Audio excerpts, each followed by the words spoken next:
Hi everyone, welcome to the first podcast of the series. My name is Dheeraj Aruda. I'm the founder at boomerangs.ai. It is a corporate alumni engagement platform that enables the organizations to stay connected with their ex-employees. We have our guest Vikas Maheshwary, a senior HR leader in the industry.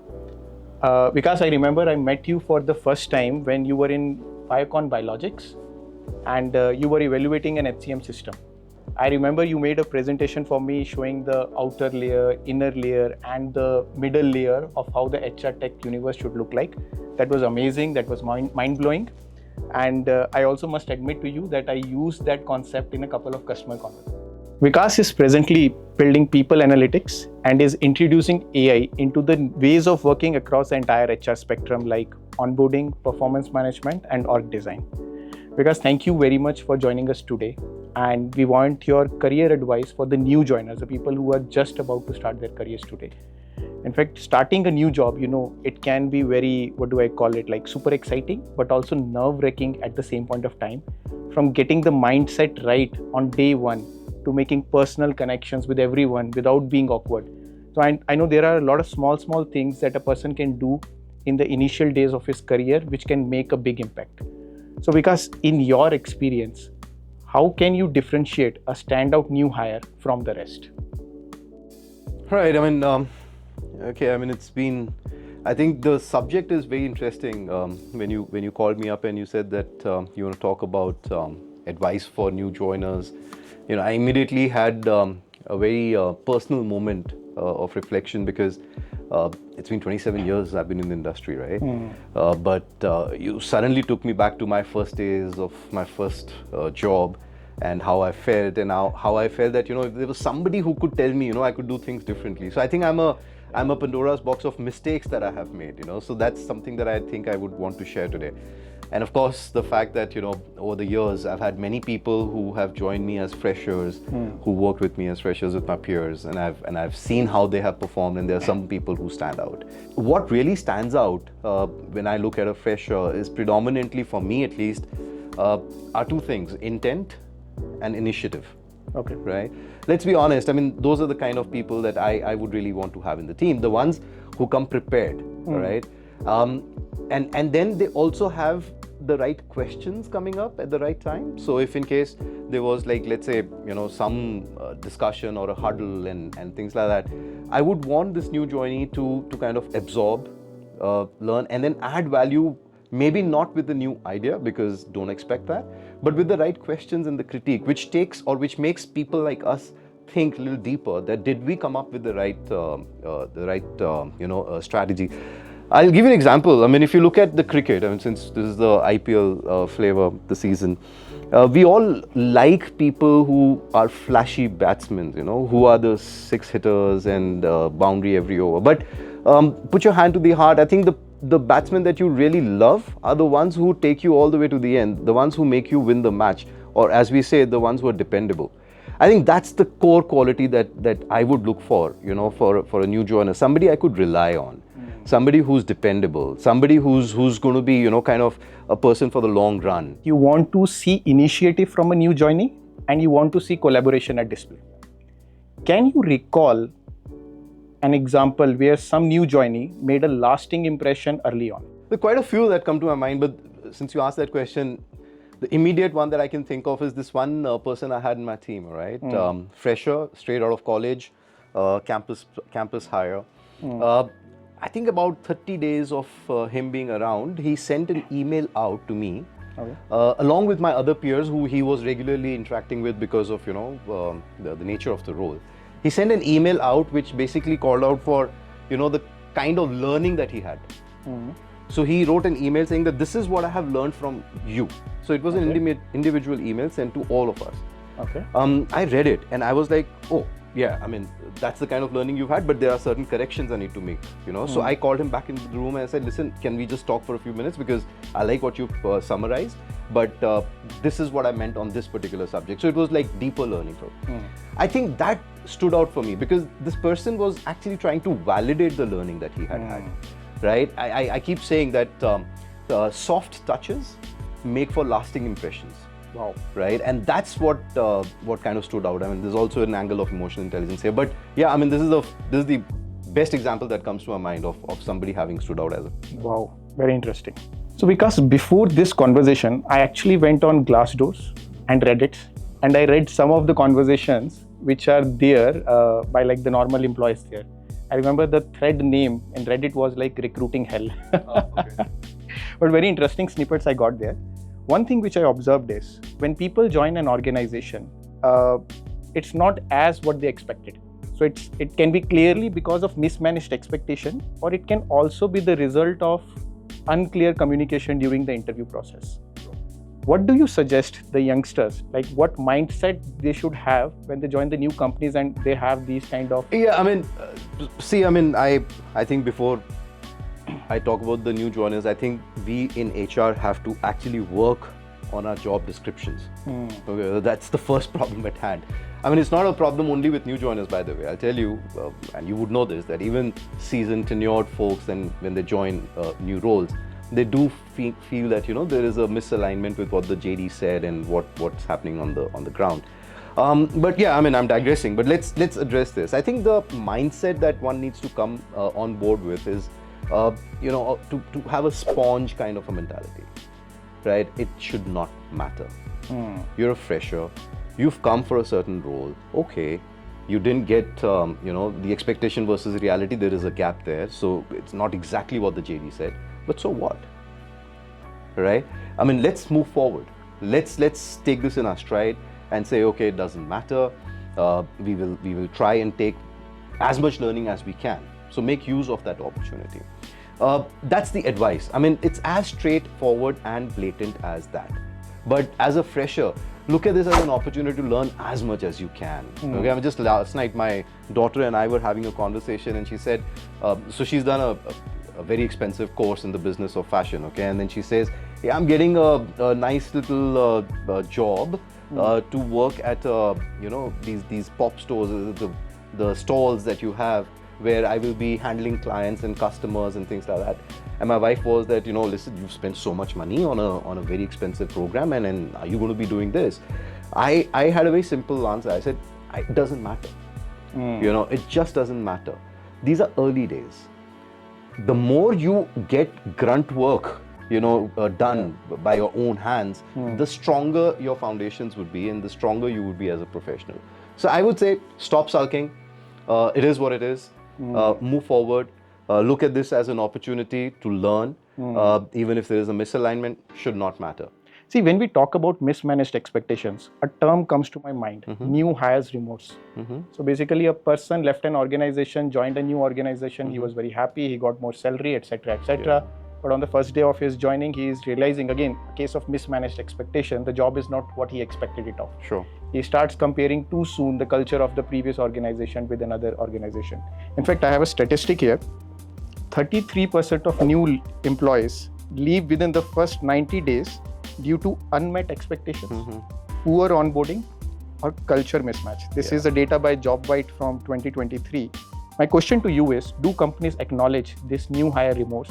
And if they do, then do they make changes in their onboarding processes to tackle this situation? I mean, the company should acknowledge this. I mean, I'd be very surprised if companies do not. This is a real problem. And I know, at least with the people that I talk to in my fraternity, a lot of us, you know, do struggle with this. As an organization, we have taken some steps. But before I get to how to, you know, kind of correct this, there are a few things that we can do differently. But, you know, I again go back, since again, we are on the subject of career advice for new joiners. I would still reiterate, you know, I know I've said this before, I would still reiterate. Come to the office with a sponge mentality, which basically means you are soaking in the culture, the process, the behaviors that you see around it. It's a soaking mentality, not a judging mentality.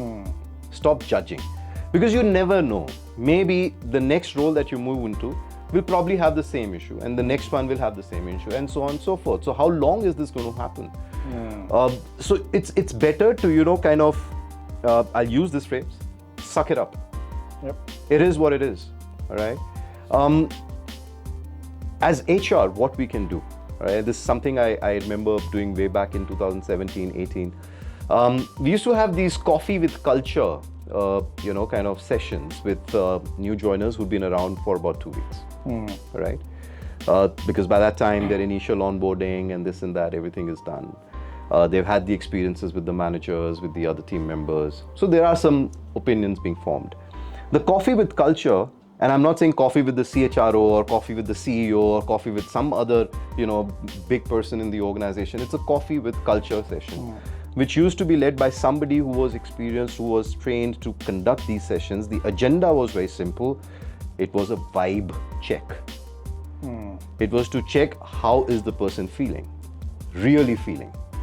All right. I know we as HR professionals take pride in doing counseling sessions, mentoring, coaching. Once you've spent about a year, 2 years, and you've become an important asset for the organization, not enough.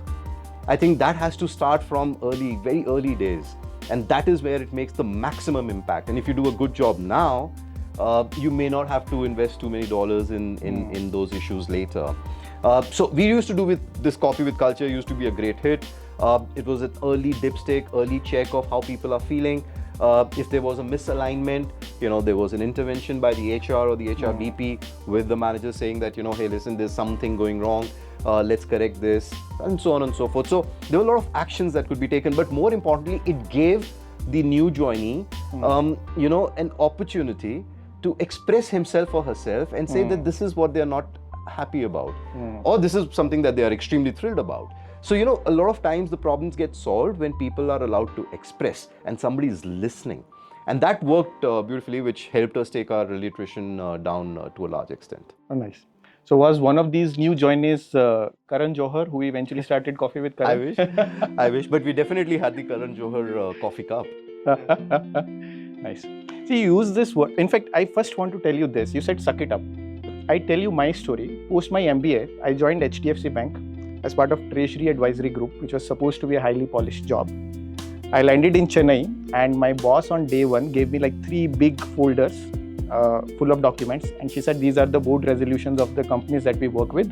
Arrange them all in an alphabetical order. That's the work I did on the first 2 days. So what I had in my mind was I have to complete it within the next 2 days so that I don't get this work again. We all have those stories, right? Because I have seen a lot of companies still are continuing with either a remote setup or a hybrid setup. The new joiners in these scenarios, they might feel a lack of connection. They might feel it difficult to build those personal connections with people. So what is your advice to these people, how to overcome this?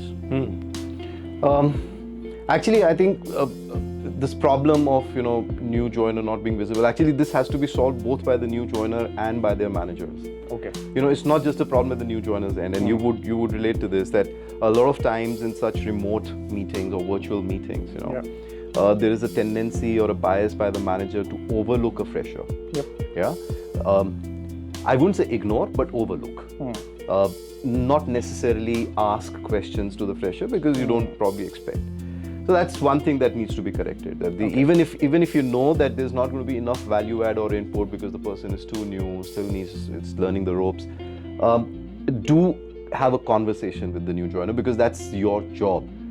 If you do that, there is a bit of a comfort that you're building for the new joiner to open up going forward.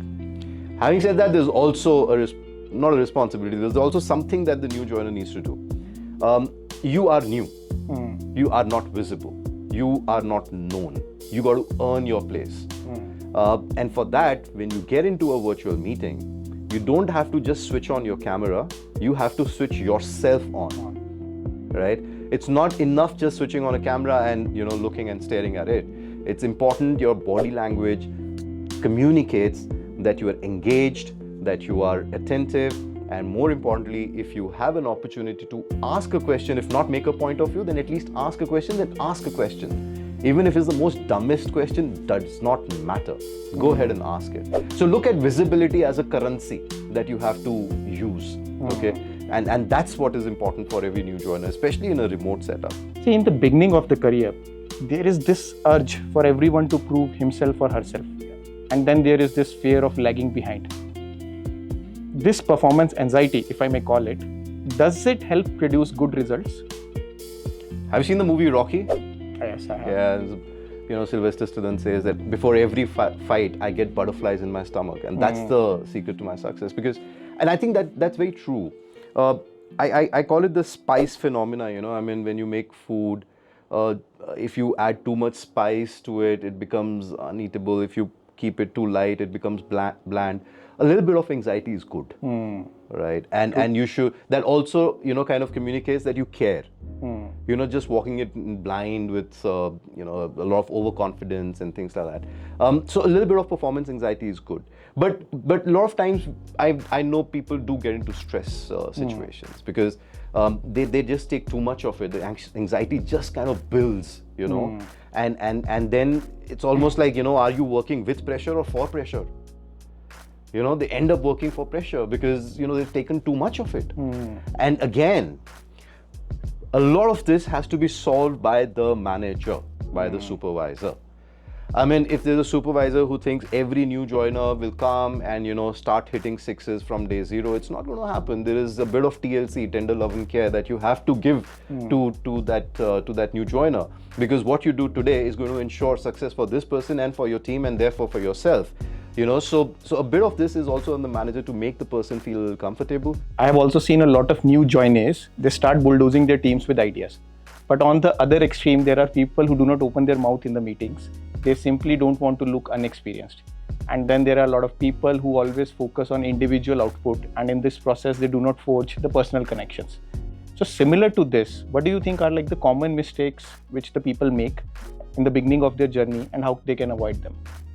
I'm saying as a new joiner, it's important first and foremost to understand that your new job is not a Shark Tank contest. Okay, you're not here to impress everybody fast, immediately. You have time at hand. Learn the ropes, as I said earlier as well.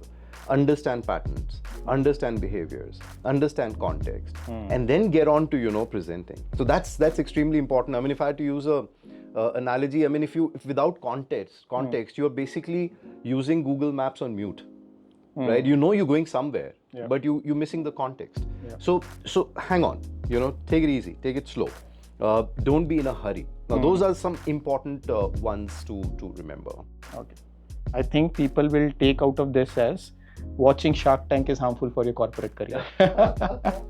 No, I mean, no, that's not really what I meant. But, I mean, if you have an entrepreneurial streak somewhere inside, I mean, Shark Tank is an amazing thing to watch, especially how to make pitches and all of that. But yeah, I mean, see, Shark Tank and a TED Talk kind of a format, there's a time limit to it. The only point that I'm trying to make is that you're not in a hurry, okay? Because when as a new joiner, you try to rush things, you will more often than not end up making mistakes. Got it.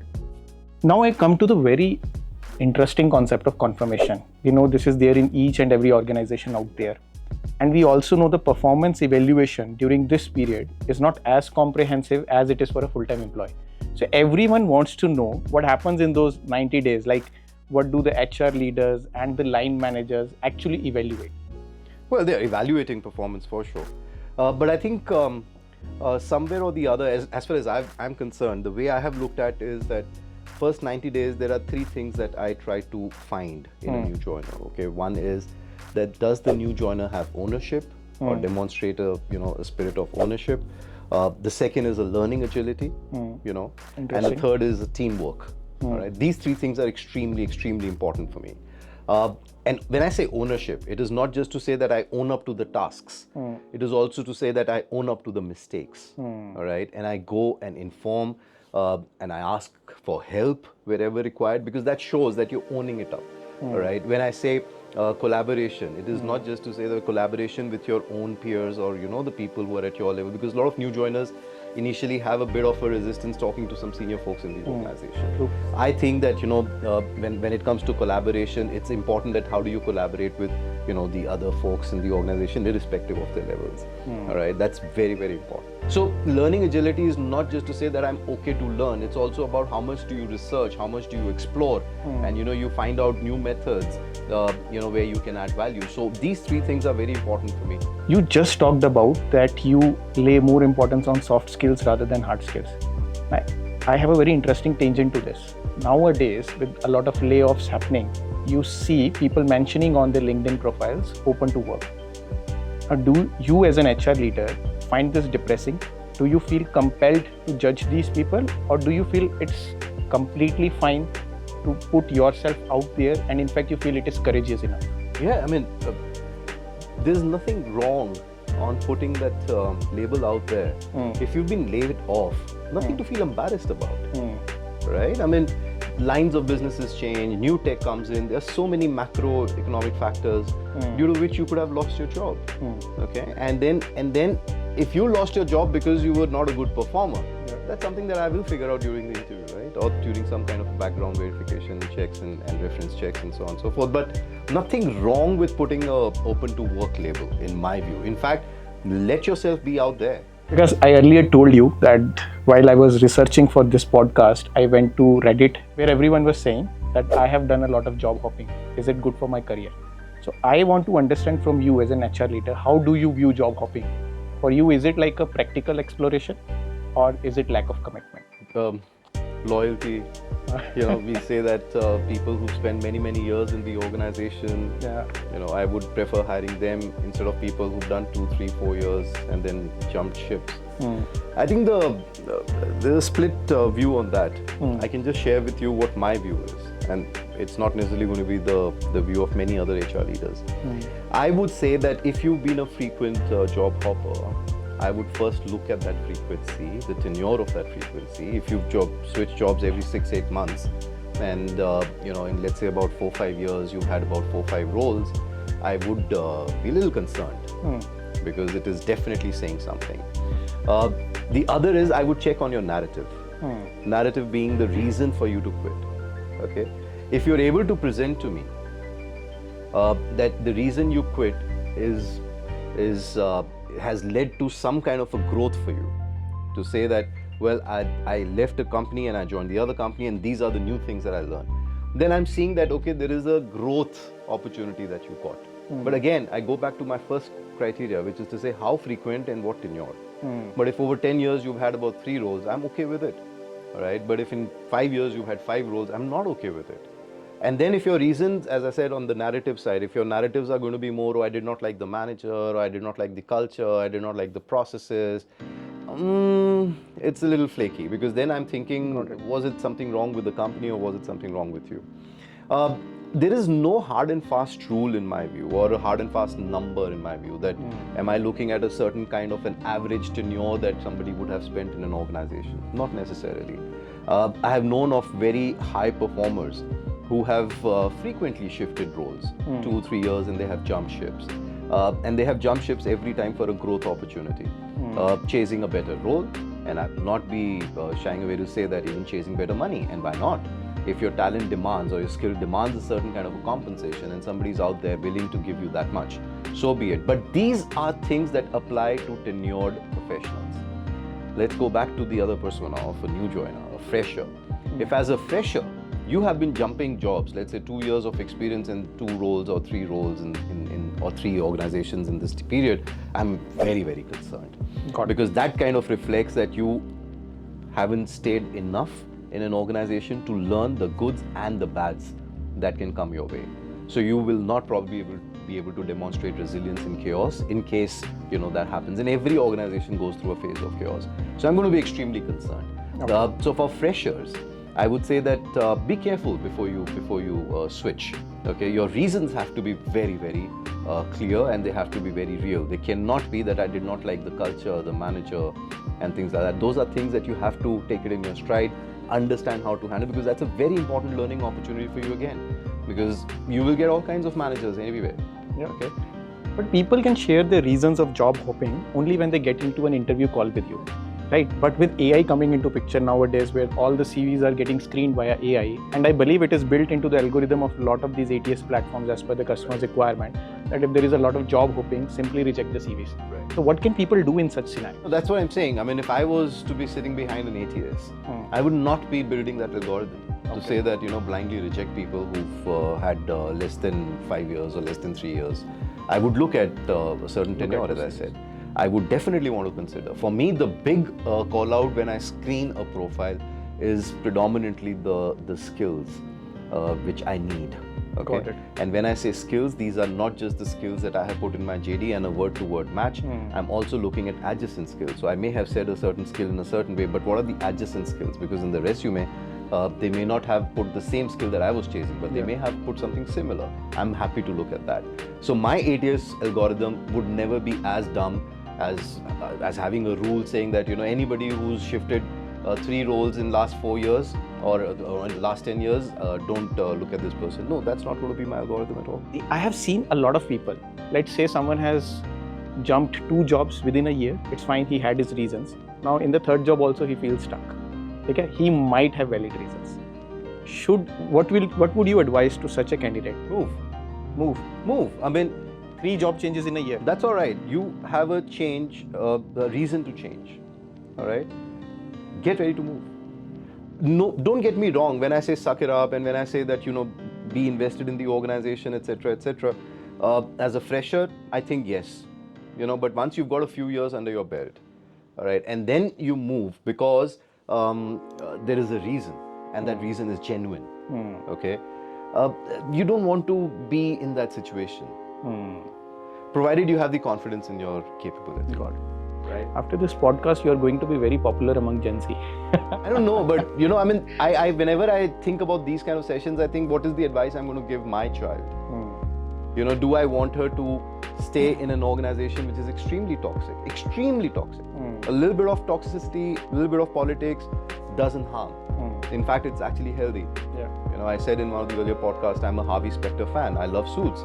And it's an amazing you know, session on understanding how do you handle politics, right, in the organization, and they thrive on it. What's wrong with that? But anything which is extremely toxic, which is affecting your mental health and well-being, I have a problem. I would not want my child to go through that. And therefore, anybody, even a tenured professional, if you're going through that kind of a pain, and even if you've had some frequent jumps in the past with valid reasons, please move. Because would you like to give one piece of advice to every fresher, every newcomer out there? Anything within a couple of lines? Yeah, I mean, I would say that be hungry to learn and humble enough to unlearn. All right. Right now, first few years is going to be how hungry are you to learn everything that you're seeing around you, something that you like. How hungry are you? But over a period of few years, I think you also have to be humble enough to you know, unlearn and then relearn, right? So that's extremely important. Can't stick at one, so I'll just add another one, especially for the new joiners. Don't chase titles. Chase opportunities to demonstrate and learn skills. Very interesting. Right? And I've seen this as a phenomena, especially with new joiners, that they love fancy titles and they get carried away, and that's where that whole expectation versus reality and all of those kind of things kind of creep in. Don't be hungry. I mean, don't be chasing skills. I mean, sorry, titles. Okay, I mean, just be a little careful there. Got it. I know you read a lot of books and you have a library at home. Would you recommend some of these books to any of the newcomers, people who are starting their career, or maybe some podcast or specific habits which can be helpful to them? Again, these are questions that you should ask a Google or a ChatGPT if you ask me, because there's tons of books there. But I have one personal favorite to recommend, which is Atomic Habits. So that's a great book. But then go back to old school as well. Go back to your Stephen Covey's and the 7 Habits and so on and so forth. Those are great reads. But you know, I mean, of course, and when it comes to podcasts, since you asked podcasts, there are many. Okay, depending on the field of your choice, if you're an HR professional or you're marketing or something else, find thought leaders. There are many out there, and start following them. You know, I mean, I know we all like to listen to Spotify and songs, but you know, dedicate about 30 minutes listening to some thought leader, you know, exchanging some ideas. I listen a lot to Josh Person. You know, Josh Person is my god. I'm from an HR background, so for me, you know, those podcasts are really awe-inspiring, and I get a lot of thoughts and new ideas from there. But there's something else that I think as freshers we should do. I don't know whether this will resonate with your listeners or not, but I think every fresher should form, since we all love WhatsApp and so on, so let's form a WhatsApp group of 3 or 4 people and call it the Growth Club or something, where we tell these 3 or 4 people that, guys, we're only going to be exchanging great ideas, great thoughts. You know, I mean, we can share memes and all in the other groups, okay, or the naughty jokes, but Here, it's only going to be about something that I can learn, something that you can learn, and announce this and have only like-minded people there. Very, very interesting. And I think this is applicable to people of all ages. I'm definitely going to start this. Vikas, thank you very much for having this conversation, for coming here. I know we took a lot of time, but I hope you had like an interesting discussion. It was definitely interesting for us, and I'm sure it will be very interesting and very insightful for our audience. Once again, lots of thanks. Hey, no, thanks, Dheeraj. This has been an excellent conversation for me as well. I mean, I didn't really think this would come out the way it has. You would not understand this, but while talking to you, a lot of personal memories have emerged about my early days in my career, so it's been a very special one. I normally go to these HR ones, but this has been one of the best that I've been participating in so far. Perfect. Once again, thanks a lot, Vikas. Thank you. Most of the times when you see interviews or podcasts of senior HR leaders, the audience is also among the HR fraternity trying to build their career in the specific field. For the first time, we have tried to bring a senior HR leader talking to employees across the entire spectrum, especially to people who are going to build their career, telling them exactly what are the skills which matter, what are some of the small things that you can do, and eventually it will make a big difference to your corporate career. I hope this content was helpful, and if you want us to keep on bringing similar content to you, do reach out to us. Let us know what is it that you want to learn from the leaders in the HR fraternity. Thank you very much.